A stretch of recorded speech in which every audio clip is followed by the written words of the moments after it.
My name is Bode Agusto.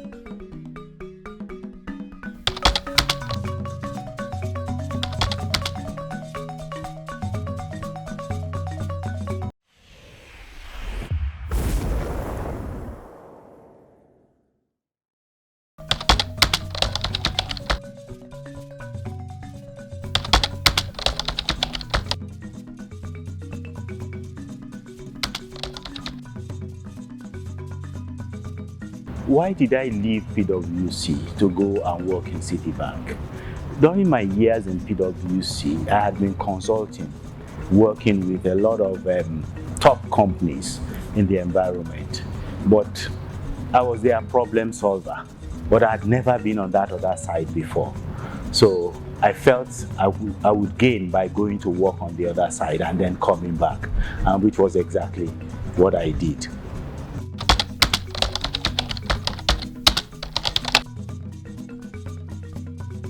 The biggest challenges that we had at that time was the economy. And it's the same problems that we have today. Dependence on oil for foreign exchange, and when oil prices went down significantly during Shagari's, towards the end of Shagari's regime, and a lot of pain in the economy, devaluation, how do we manage this, that, and it's not that oil prices will go down and our revenues will contract. It is our response that always, in my opinion, further complicates the problem.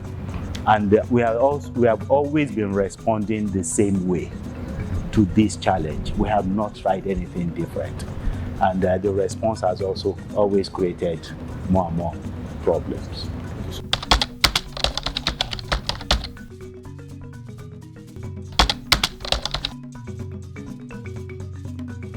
I summarize it in one word: sentiment. We are sentimentally attached to the rate at which our currency exchanges for another currency, and that is the international currency of the world called dollar. We are obsessed with exchange rates, without looking at the fundamentals that will drive the rates.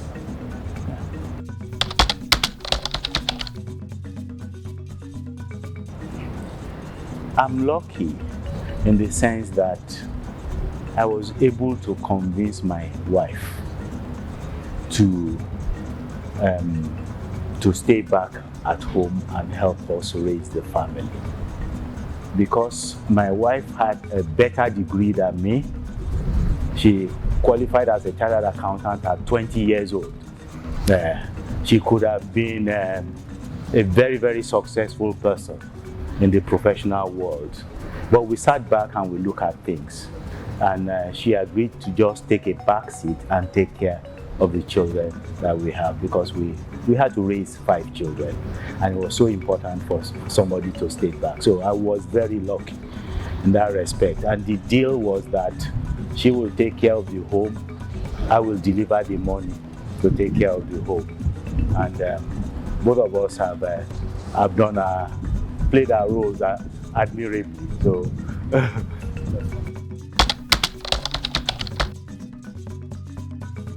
in the private sector, relationships matter. You need to manage and nurture relationships. And when you're working for people, particularly working for other businesses as opposed to even working for individuals as well, it's important for you to understand the relationships and manage the relationships.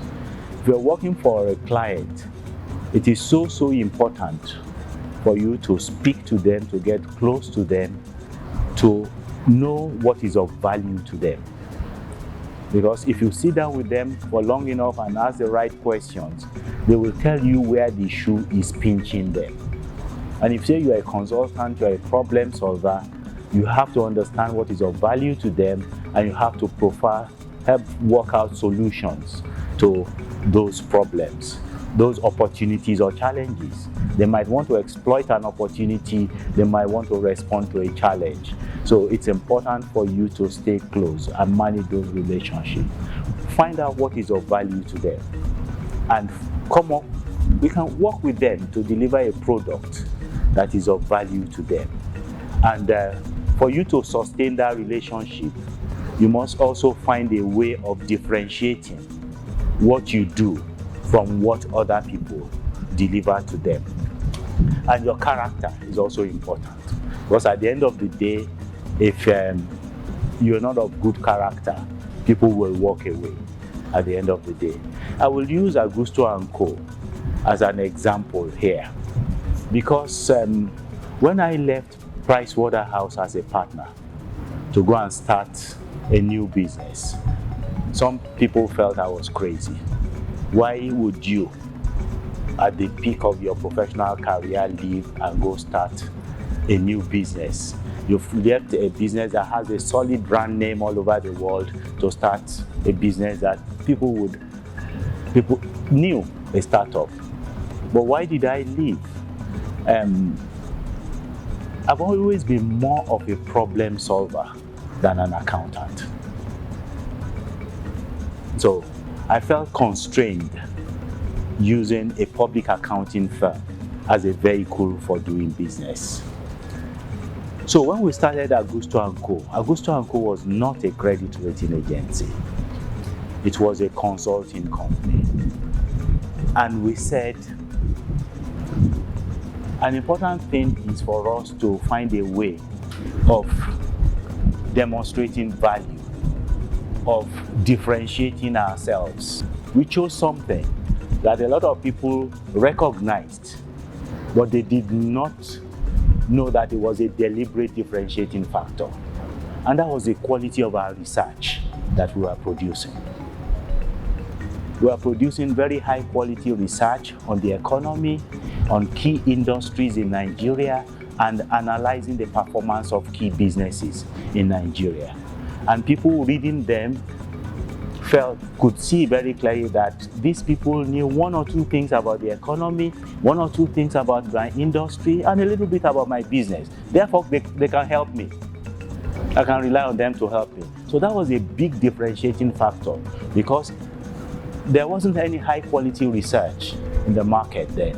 And people were talking about the Agusto report on this and that helped enhance our image in the market. It was a big differentiating factor then.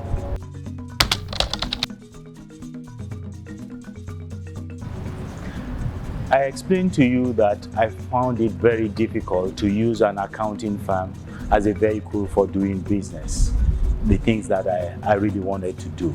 So that was what led to this, the start of Agusto & Co. And when we started Agusto & Co., we started as a consulting company, and we're doing three principal things. We're doing research, we're doing training, largely in the area of finance, and we're doing consulting, again largely in the area of strategy and finance. So those were our three business segments, and the timing was also good for us in one big way.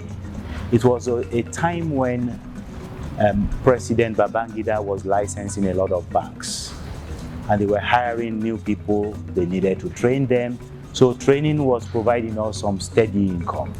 We're also doing our research. The principal purpose of the research, as I said, was to be a big differentiating factor. We would have been willing to give the research reports for free, but people were willing to pay for it because they saw value, a lot of value in it, and that made us some good money as well.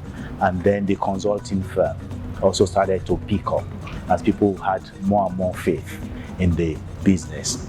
But like I said, our research business was analyzing the economy, analyzing key industries, and analyzing key businesses. And this is where the issue about talking to your customers would come in again. One of the things that we used to do in the early days was to have what we call a focus group of customers. So we gather some customers together and just talk to them generally. They were the one that said that we should start a credit rating agency. It was not our idea. So we weighed it that When you are a consultant, you are like a partner with your client, helping your client solve problems. When you are a credit rating agency, you are a judge assessing the credit worthiness of businesses. So there will be a conflict with those two businesses.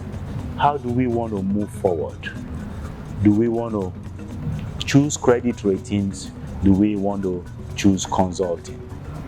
Because there will be certain areas of the consulting work that there will be clear conflicts. In the end, we elected to go with the credit ratings. We took a bet, which in the short term was wrong, that the environment will see the clear benefits of credit ratings and the regulators will make it obligatory on businesses that wanted to issue debt to obtain ratings. We took that bet, but we were wrong. It took many years before the regulators got to that point. But we endured and we stayed the course.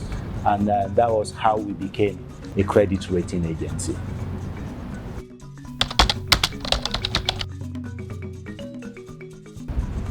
People would still discriminate a little bit between a company that has an international brand name and a Nigerian company.